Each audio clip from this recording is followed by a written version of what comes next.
그래서 많은 분들은 다시 교회로 복귀를 하셔서 그 성도들 간의 교제를 나누십니다.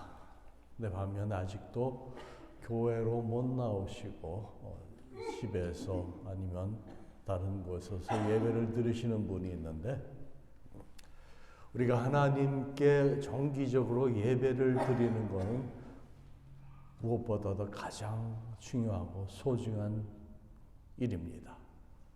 정기적으로 하나님과의 그런 relationship, vertically, 그러니까 수직적인 관계를 갖는 거예요. 또한 성도들 간의 교제가 있습니다. 그것이 바로 horizontal, 수평적으로 그리스도 예수 안에서 같은 가족이 된 형제 자매들 간에 가지는 그러한 관계예요. 그러니까 신앙생활이라는 것이 단순히 예배만 드리는 것으로 그것이 충분한 게 아니라 그 예배를 통해서 우리가 하나님께 올려드리고 영광을 돌려드리지만, 또한 다른 한편으로는 그리스도 예수 안에서 한 공동체를 형성해서 하나님의 지체로서 그러한 관계를 가져야 한다는 겁니다.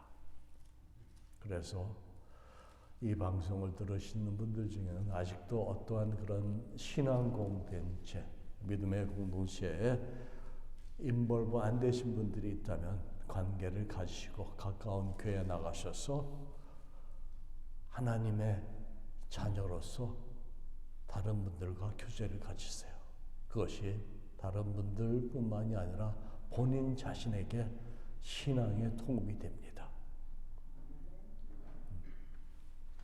그래서 이 아침에 예수 그리스도의 이름으로 모인 모든 교회와 하나님의 보내신 성령이 임하시는 초소 어느 곳이든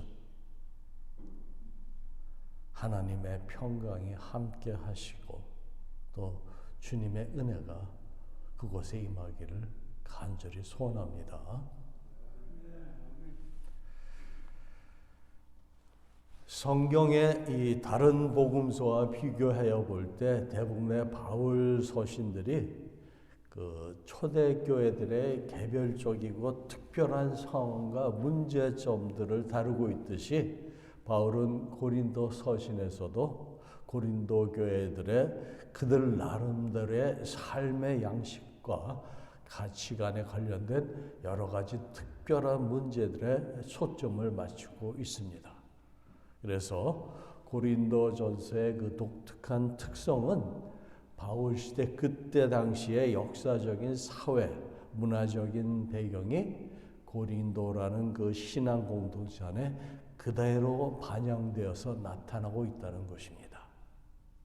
그러므로 고린도 교회의 그 문제점들과 그에 따른 갈등과 분쟁의 원인을 보다 잘 이해하기 위해서는 그 지역의 일반적인 사회 문화 현상과 고린도 교회 내의 세속적인 상황을 성경적인 관점에서 바라보고 이와 관련지어 살펴보는 것이 필요합니다.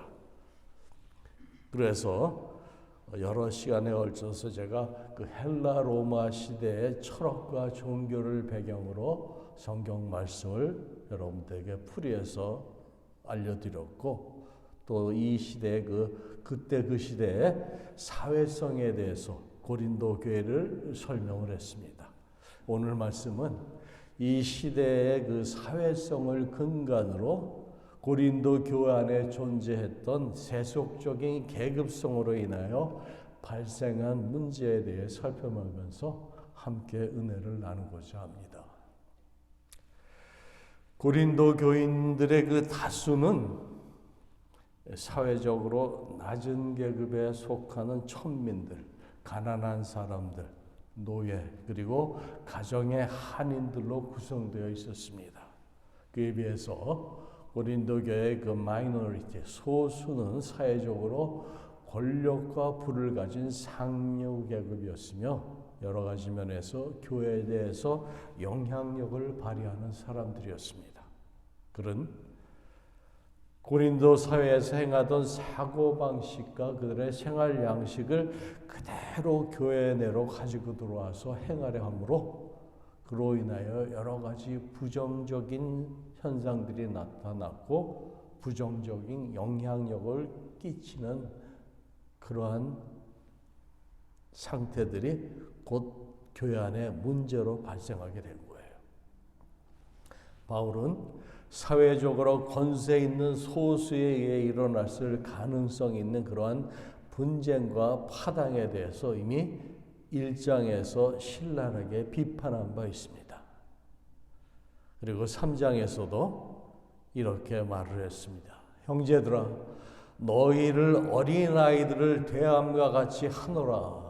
이렇게 말하면서 너희 가운데 시기와 분쟁이 있으니 너희는 아직도 육신에 속한 자로서 너희 가운데 시기와 분쟁이 있으니 어찌 육신에 속하여 사람을 따라 행함이 아니냐라고 사도 바울이 말합니다. 파당을 지었잖아요. 그렇죠? 사람을 쫓았잖아요. 우리가 쫓을 분은 누굽니까? 오직 예수 그리스도 한 사람뿐이에요. 오직 그리스도만 따라가는 여러분들이 되셔야 됩니다. 사람을 쫓지 마세요. 이러한 와중에 힘없고 가난한 교인들에 대한 배려와 보살핌이 결여된 상태에서 권세 있는 소수의 그 영향력 행사와 횡포는 고린도 교회에 끊임없는 갈등과 분쟁을 야기시켰습니다. 이런 상황을 간파한 바울은 그러한 힘 있는 소수의 영향력 행사와 횡포를 젖먹는 어린아이와 같은 행동이라고 꾸짖었습니다. 우리 한국 속담에도 한 마리 미꾸라지가 뭐라 그러죠? 연못을 흐트러낸다 그러죠? 그 맑은 못을 한 마리 때문에. 그렇죠? 우리 교회는 그런 분들이 안 계시는데 큰 교회에 가면은 꼭 그런 분들이 있어요. 저도 경험을 했고 여러분들도 경험하신 분들이 있을 겁니다. 또 다른 한편으로 바울은 소수의 권세 있는 자들을 변화시키기를 원했습니다. 바울은 그들이 사랑에 기초하여서 교회의 덕을 세우는 방향으로 그들을 인도하기를 바랬습니다. 그래서 그들에게 말하기를 지식은 사람을 교만하게 하나 사랑은 덕을 세운다고 그들을 가르쳤습니다. 그리고 힘 없는 자들에게는, 약한 자들에게는 내가 약한 자와 같이 된 것은 약한 자들을 얻고자 하며 라고 말하면서 누구든지 자기의 이익을 구하지 말고 남의 이익을 먼저 구하라면서 모두에게 권면했던 것입니다. 권세 있는 소수와 힘없는 다수의 가난한 교인들 간의 갈등과 분쟁은 결국 사도 바울과 소수의 권세 있는 교인들과의 갈등으로 발전하게 됩니다. 왜냐하면 그들은 바울에게 세속적인 영향력을 행사하려 했고 바울이 그들의 인도를 차단하였을 뿐만 아니라 더 나아가서 그들의 세속적인 사상과 행동을 신앙적인 모습으로 변화시키려고 했기 때문입니다. 바울은 가난하고 사회적으로 약한 교인들을 권세 있는 소수가 배려하기는커녕 오히려 그들을 멸시하고 이용하는 것을 보면서 그는 분노하였고 또한 이 소수가 자신의 사도적 권위와 그의 가르침에까지 도전한다고 그는 생각을 했습니다.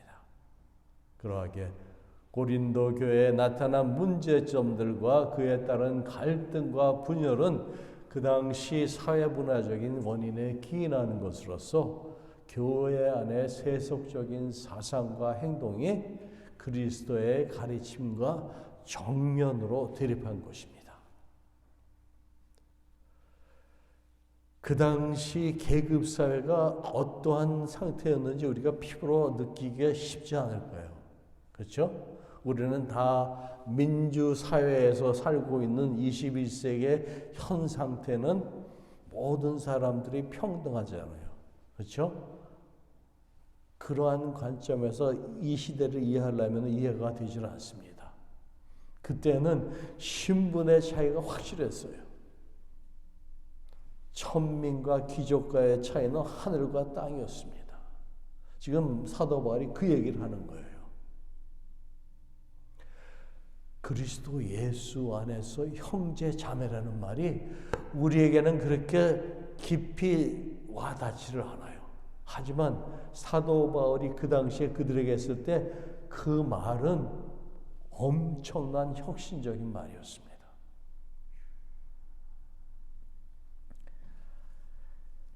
그러한 가르침을 그때 당시에 귀족들이 또 학식이 많은 소위 말하는 지식인들이 자기네는 당연히 상전으로 아랫사람들이 모시고 그러한 생활을 해왔는데 교회 안에 가보니까 사도 바울이 그런 말을 하는데 그런 말이 그들이 귀에 좋게 들릴 리가 없었다는 거예요.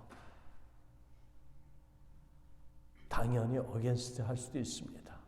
받아들이지 않을 수도 있습니다.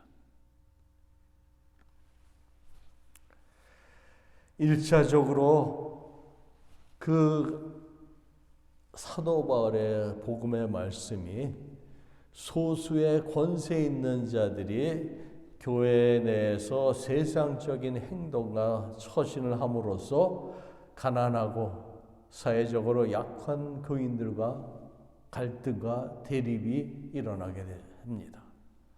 그러나 이들 사이의 갈등과 대립은 실질적으로는 권세 있는 소수와 사도 바울과의 갈등이었습니다. 그 당시에 힘없고 약한 사람들은 말할 권리도 없어요. 주인이 하라면 종들은 시키는 대로 하라 뿐이에요. 인간으로서 대접을 받지 못하고 있는 그런 상태였어요. 동물 취급을 받던 그런 시대입니다.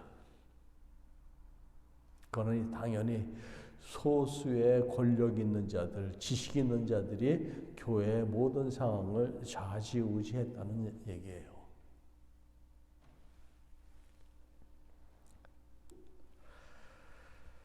소수의 권세 있는 자들은 세속적인 영향력으로 교회를 장악하려 하였고 바울은 이를 저지하고 막으려고 했습니다. 더욱이 바울은 권세 있는 이러한 소수자들을 신앙적으로 변화시키려고 했기 때문이에요. 바울은 당시 사회적 계급 구조와 가치관에 젖어 있는 권세 있는 그러한 소수의 행동과 사상을 영적이고 신앙적으로 바꾸려고 하였습니다. 사도 바울이 그들을 향하여 바로 젖 먹는 어린아이들이라고 얘기를 한 거예요. 여러분들 박사학위 받은 사람한테 사도 바울이 그렇게 아마 공개적으로 얘기했다고 했을 때 여러분들 그 말이 좋게 들리겠습니까? 그렇지 않죠? 네. 그러니까 여러분들이 그것을 충분히 상상할 수 있어야 합니다. 바울은 그 당시 로마의 사회적 구조적인 측면에서 소위 말하는 성공과 명예와는 거리가 먼 그러한 삶을 살았습니다. 뿐만 아니라 바울은 고린도계 교인들도 모두 자기처럼 그렇게 살기를 바랬습니다. 그래서 그는 고린도 교회 내에 존재하는 유대적인 전통이나 헬라 로마 사회의 계급적 구조의 잔재를 급격히 없애기 위하여 그러한 급진적인 개혁 성향을 우리가 이 편지뿐만이 아니라 사도 바울의 다른 서신서에서도 찾을 수가 있습니다. 실로 바울은 고린도 교회 내에 만연했던 세속적인 가치와 구조를 복음, 하나님의 말씀을 통해서 그들이 변화되기를 원했던 겁니다. 자신이 그 복음으로 인하여 변화되고 새 사람이 된 것처럼 그 복음의 능력으로 고린도 교회에 그렇게 소수의 사람들이 먼저 변하길 바랬던 거예요. 리더가 변하면 일반 교인들도, 일반 사람들도 변하는 것은 너무나 쉽습니다. 어느 나라나 어느 조직이든 리더가 제대로 쓰면 그 나라, 그 공동체는 잘 됩니다. 하나님의 방향으로 가요. 근데 그렇지 못하고 리더가 부정부패하고 자기 자신만 생각하고 하나님의 뜻과는 반대로 가면 그 나라, 그 공동체는 사단의 방향으로 갑니다.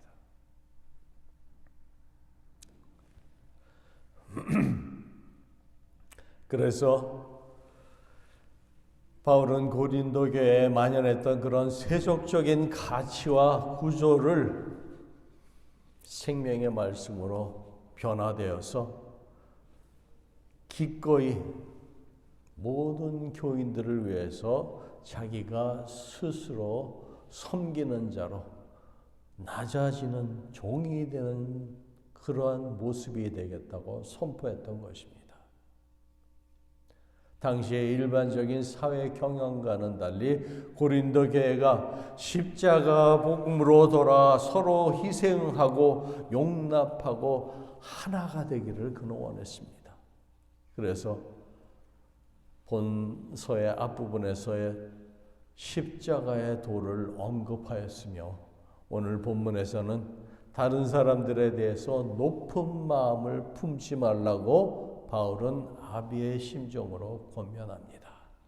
높은 마음을 품지 말라는 것은 소수의 사람들에게 하는 말이에요. 그렇죠? 비록 바울이나 아볼로는 권위를 가진 교회 리더의 위치에 있었으나 결코 교만하거나 거만하게 굴지 않았습니다. 오히려 겸손하게 자신을 낮추어서 고린도 교회 성도들을 섬겼습니다. 바울은 자신과 아볼로가 고린도 교회 성도들에게 이러한 겸손의 본을 보여줬다고 말합니다. 그러면서 오늘 7절 말씀을 보세요. 형제들아, 내가 너희를 위하여 이 일에 나와 아볼로를 가지고 본을 보였으니 이는 너희로 하여금 기록한 말씀 밖에 넘어가지 말라 한 것을 우리에게서 배워 서로 대적하여 교만한 마음을 먹지 말게 하려 함이라 얘기합니다. 여기서 기록한 말씀이 곧 하나님의 말씀을 얘기를 합니다. 그렇죠? 바울과 아볼로는 서로 자신이 더 잘났다고 뛰어나다고 대적한 적도 없었고 다툰 적도 없습니다. 왜냐하면 두 사람이 다 겸손했기 때문입니다. 바울이나 아볼로의 삶은 기록된 하나님의 말씀대로 살아가려고 했습니다. 결코 말씀 밖을 넘어가지 않았습니다. 바울은 그 자신과 아볼로가 이러한 겸손의 본을 보인 것과 같이 고린도 교회 성도들도 서로 대적하거나 다투거나 교만한 마음을 품고 살지 말 것을 원했던 겁니다. 하나님의 백성인 우리 그리스도인들이 거만하거나 교만한 마음을 품고 다른 성도들을 무시하거나 대적하거나 판단하는 것은 분명 잘못된 일입니다. 이러한 한 개인의 교만함은 교회를 해하고 무너뜨리고 더 나아가서 그 교회가 하나 되지 못하게 하는 그러한 요인이 되는 겁니다. 고린도 교회가 분열과 분쟁의 문제를 가지고 있었던 것이 바로 이런 이유에서였습니다. 바울은 자신과 아볼로가 보여준 겸손의 본과는 다르게 스스로 왕노릇하고 있는 고린도 교인들의 영적 교만을 지적하고 있는 거예요. 7절 말씀으로 누가 너를 구별하느냐? 내게 있는 것 중에 받지 아니한 것이 무엇이며 내가 받았은즉 어찌하여 받지 아니한 것 같이 자랑하느냐 말합니다. 이 말씀은 그들이 하나님의 은사와 은혜를 동일하게 입었기 때문에 어느 누구도 하나님 앞에서 특혜를 주장할 수 없다는 것을 사도 바울이 지적한 거예요. 그런데 누가 여러분을 특별 대우를 받아야 하는 사람처럼 구별했습니까? 라고 반문하는 말입니다. 자기는 특별한 은사를 받았다고, 다른 사람보다 더 낫다고 그렇게 자기 자랑을 하는 거예요. 그리고 다른 사람, 그 은사를 받지 못한 사람들을 우습게 보는 겁니다. 이는 고린도 교회 교인들 가운데 난 저 사람과는 달라, 난 더 소중한 사람이야 하면서 자신을 높이고 교만하게 신앙생활했던 사람들이 있었기 때문입니다. 그래서 바울은 책망하는 목소리로 이렇게 말했던 것입니다. 고린도 교회 성도 여러분, 한번 생각해 보십시오. 여러분에게 특별하게 내세울 것이 무엇이 있습니까? 여러분이 가진 것들 가운데 하나라도 하나님께 받지 않은 것이 있습니까? 여러분이 가진 것들이 모두 하나님께 받은 것이라면 어떻게 받지 않은 것처럼 그렇게 자랑하고 잘난 체 할 수 있습니까? 라고 사도 바울이 반문하는 거예요. 여러분들이 받고 누리며 가지고 있는 모든 것들은 하나님께서 프로바이드 해준 거예요. 여러분들의 자식까지도. 근데 그것을 마치 하나님께 받지 않은 것처럼 자기가 이룬 것처럼 생각하는 그러한 어리석은 자들이 있었다라는 겁니다.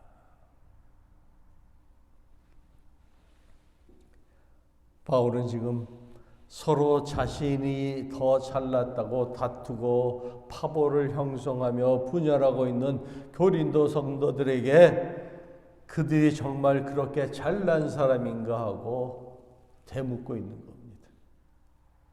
고린도 교인들이 가진 것이 많아도 그것은 결국 하나님께 받은 것들입니다. 그럼에도 불구하고 교만한 자들은 그것을 마치 하나님께 받은 것이 아니라 자신의 능력이나 힘으로 얻은 것처럼 떠벌리며 자랑하는 태도가 있었다라는 거예요. 그들은 하나님으로부터 받은 은사를 우월감의 근거로 삼음으로 인하여서 마치 자신들에게 주어진 은사들조차도 스스로 만들어낼 수 있는 듯한 그러한 착각에 빠졌던 것입니다. 아마 한국교회 90년대, 90년대 제 기억으로는 그런데 한창 그 방언의 은사에 대해서 말이 많았던 적이 있습니다. 그러면서 성령을 받아야 된다. 그러한 성령 받은 증거로 방언을 해야 된다. 하나님께서 주시는 은사는 모두에게 평등합니다.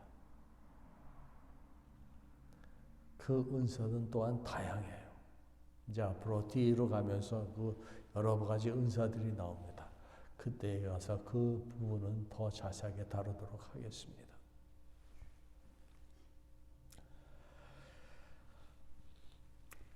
인간들의 욕심과 교만을 자랑하는 그러한 거짓 은사와는 달리 하나님의 은사는 모든 사람들에게 평등한 것입니다. 설령 그 은사들이 구별된다 할지라도 그 판단의 기준은 인간들이 하는 것이 아니라 하나님께서 하신다는 것을 우리는 명심해야 합니다. 한 달란트 받은 사람이 있는가 하면 2달란트 받은 사람이 있어요. 5달란트 받은 사람이 있습니다. 그거는 하나님이 주시는 하나님의 주권에 다른 거예요. 내가 잘나서 5달란트 받는 게 아닙니다. 착각하지 마세요. 그 받은 달란트를 어떻게 쓰느냐, 그것이 하나님한테 더 중요한 거예요. 하나님께서는 우리의 그 달란트에 맞게끔 우리에게 적당한 만큼 주세요. 그 사람을 어느 누구보다도 다 알기 때문에 그걸 우리가 얼마나 활용해서 하나님 앞에 영광을 드리고 내 스스로 하나님 앞에 선하고 착한 종으로 인정받을 수 있느냐, 그거라는 거기에 포커스를 맞추세요. 내가 저 사람은 5달란트 받는데 왜 나는 1달란트밖에 받지 못하느냐. 그거는 여러분들 하나님을 잘못 이해하는 겁니다. 은사도 마찬가지예요. 8절을 보세요. 너희가 이미 배부르며 이미 부요하며 우리 없이 왕노릇하였도다. 우리가 너희와 함께 왕노릇하기 위하여 참으로 너희의 왕노릇하기를 원하노라. 이 말이 뭡니까? 고린도 교회의 교만한 자들이 어떻게 행동했습니까? 그들은 먹을 것이 많아 배부르고 부유한 사람들이었습니다. 게다가 그들은 마치 교회 내에서 자신이 왕이라도 된 듯이 그렇게 행동을 했던 것입니다. 사도 바울은 이처럼 교만한 사람들을 꼬집어 말하여서 여러분들이 정말 왕처럼 되었으면 좋겠습니다 라고 말하는 것입니다. 실제로 우리 그리스도인들은 마지막 때, 지금은 아니에요, 마지막 때 하나님 아버지로부터 온 우주 만물을 유업으로 받아서 예수 그리스도와 함께 온 세상을 다스릴 왕들이 될 것입니다. 그건 우리가 미래에 가지고 있는 소망이에요. 그래서 사도 바울도 이들이 진실로 그런 왕이 되었으면 좋겠다고 말하면서 사실 지금은 그렇게 왕노를 할 때가 아니라는 것을 간접적으로 지적하면서 책망하고 있는 겁니다. 지금은 우리가 영광을 받을 때가 아니라 섬길 때라는 거예요. 그리스도께서 이 땅에 오셔서 육신의 몸을 가지시고 그 높은 보좌를 버리시고 우리와 같이 낮아지셔서 섬기신 것처럼 This is the right time to serve, not to be served. 이 땅에 있는 동안 여러분들 섬기시고 봉사하고 헌신할 때 우리의 상은 저 하늘에 다음 세상에 영광으로 상급으로 나타낼 줄 믿습니다.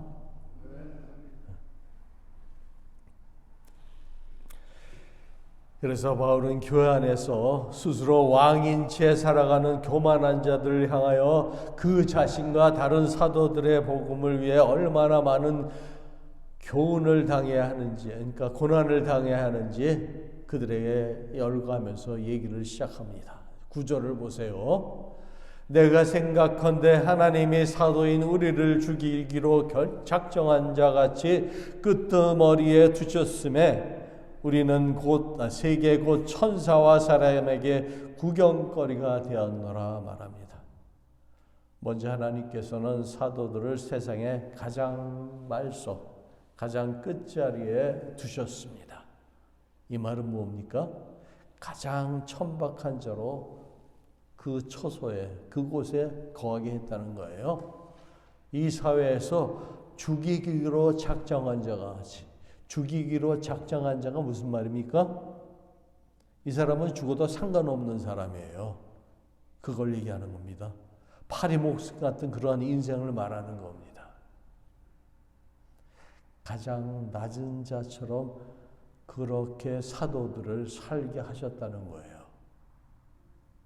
실제로 사도들은 가난했고 그 어떤 세상의 권력이나 힘이나 지위도 전혀 없었습니다. 특히 9절 끝부분에 구경거리가 되었다고 기록하고 있습니다.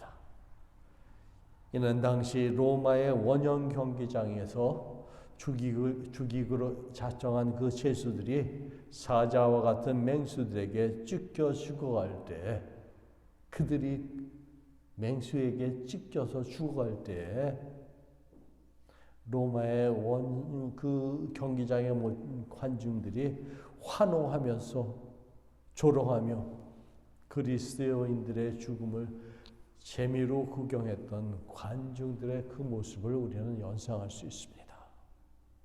사도 바울이 지금 그 얘기를 하는 겁니다.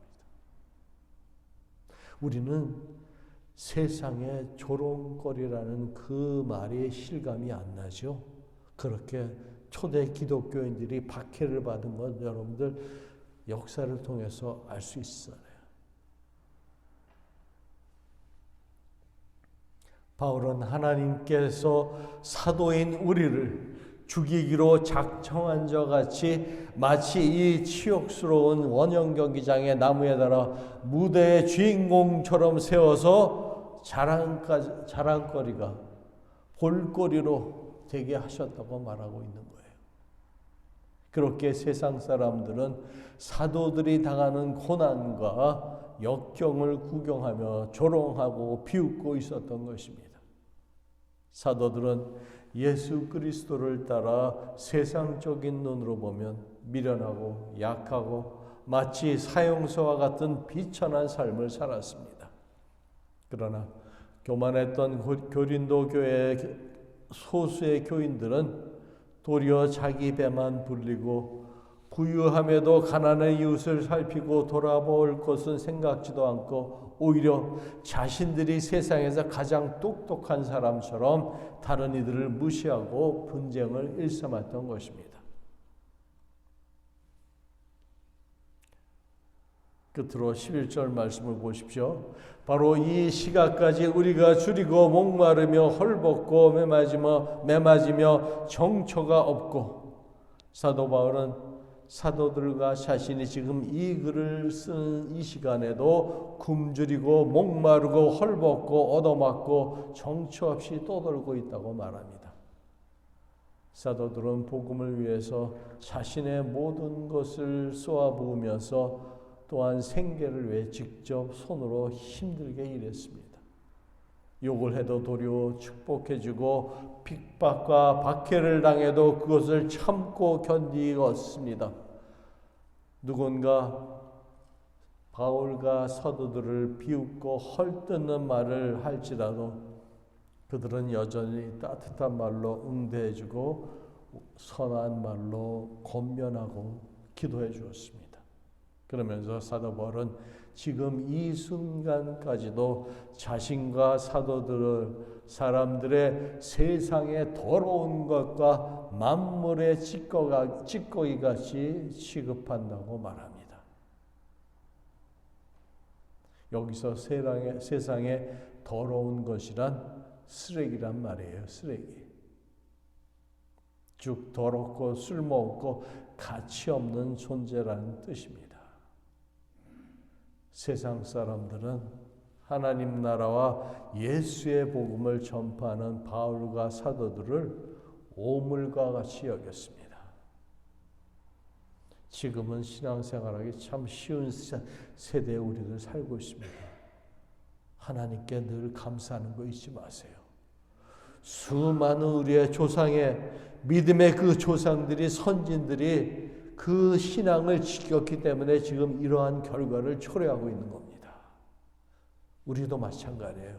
비록 때로는 우리가 핍박을 받고 방해를 받을지 모르지만 우리 후대오고는 후손들을 위하여 우리가 신앙을 지키시고 이 전통을 이어나가야 합니다. 우리 주님 다시 오는 그 날까지 우리가 그 믿음을 꼭 붙들고 있어야 돼요.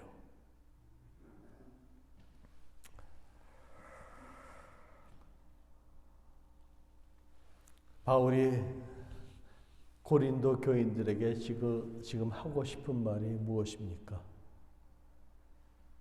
자신과 사도들은 복음을 위해서 이와 같이 극심한 핍박과 고난을 지금 이 순간에도 당하고 있으나 여전히 인내와 겸손으로 사명을 감당하고 있다는 것입니다. 그런데 그렇지 못한 그 고린도 교인들에게 이러한 모습을 설명하면서 마음이 교만하여 자신들이 마치 왕인 듯 교회에서 행동하고 있는 어리석은 자들을 지금 바울은 책망하고 있는 겁니다. 고린도 교회가 하나님으로부터 많은 은사를 받았다는 것은 분명 사실입니다. 그러나 그들은 마치 자기 자신의 탁월한 경건이나 능력으로 이러한 은사를 받은 것처럼 처신하고 그와 같이 못한 사람들을 무시하였습니다. 이는 분명 그들에게 모든 것을 은혜로 주시는 하나님을 무시하는 교만의 죄입니다. 그들의 그러한 부요와 배부름은 계시록 3장 13절로 라오디게아 교회에 주시는 말씀과 우리가 비교할 수 있습니다. 그러한 부요와 배부름은 자신의 곤고와 가련한 것과 벌거벗은 것을 알지 못하는 어리석은 교만 속에서 만들어진 거짓 왕노릇이라고 우리는 말할 수 있습니다. 계시록 3장 17절로 내가 말하기를 나는 부자라 부요하여 부족한 것이 없다 하나 내 곤고한 것과 가련한 것과 가난한 것과 눈먼 것과 벌거벗은 것을 알지 못하는도다 라고 말합니다. 예수께서 라오디아 교회에 주신 말씀이에요. 고린도 교회가 계시록에 나오는 그 교회, 라오디게아 교회와 똑같은 그런 영적 상태를 사도 바울이 지적하고 있는 겁니다. 이제 그들에게 필요한 것은 믿음으로 행하는 것과 물질적인 세계를 보는 것이 아니라 영적인 세계를 믿음으로 받아들이라는 거예요. 그 복음을 통해서. 그리고 어떠한 불의한 환경 속에서도 자만하지 말고 겸손을 찾는 것, 그것이 중요하다. 그것이 먼저라는 겁니다. 사도 바울과 다른 사도들은 열악한 환경과 고난과 불의한 박해 속에서도 여전히 하나님의 말씀대로 살아가며 겸손하게 자신의 일을 묵묵히 해나가고 있습니다. 이것은 우리 주 예수 그리스도께서 그들에게 보여주신 본을 그대로 그들이 따라가고 있었다는 거예요. 사랑하는 성도 여러분, 우리에게 있는 모든 소유나 은사가 전부 하나님 아버지로부터 받은 것임을 기억하시며 겸손하게 살아가시길 바랍니다. 또한 사도 바울과 같이 고난과 역경 가운데서도 더욱 우리 주님 사랑하시고 말씀에 순종하여서 교만한 마음 버리시고 내 이웃을 사랑하는 여러분들 되시길 주님의 이름으로 축원합니다. 기도하시겠습니다. 성령 하나님, 그 옛날 고린도 교회에 주시는 그 생명의 말씀을 또 이 아침에 저희들이 받습니다. 교만한 마음 버리고 순전하게 겸손하게 하나님 앞에 무릎 꿇고 엎드리게 하시며 주님 주신 그 은혜가 너무나 크기에 말로 표현할 수 없게 그 하나님의 사랑과 은혜가 우리 심령에 가득하여서 다른 이들에게도 이 사랑과 은혜를 전할 수 있는 아버지 하나님 교량의 역할을 할 수 있도록 저희들을 세워 주시옵소서. 고린도 교회의 어리석은 자들처럼 자기를 나타내는 것이 아니라 겸손의 십자가, 부활하신 주님을 드러내는 하나님의 일꾼들로 인쳐 주시옵소서.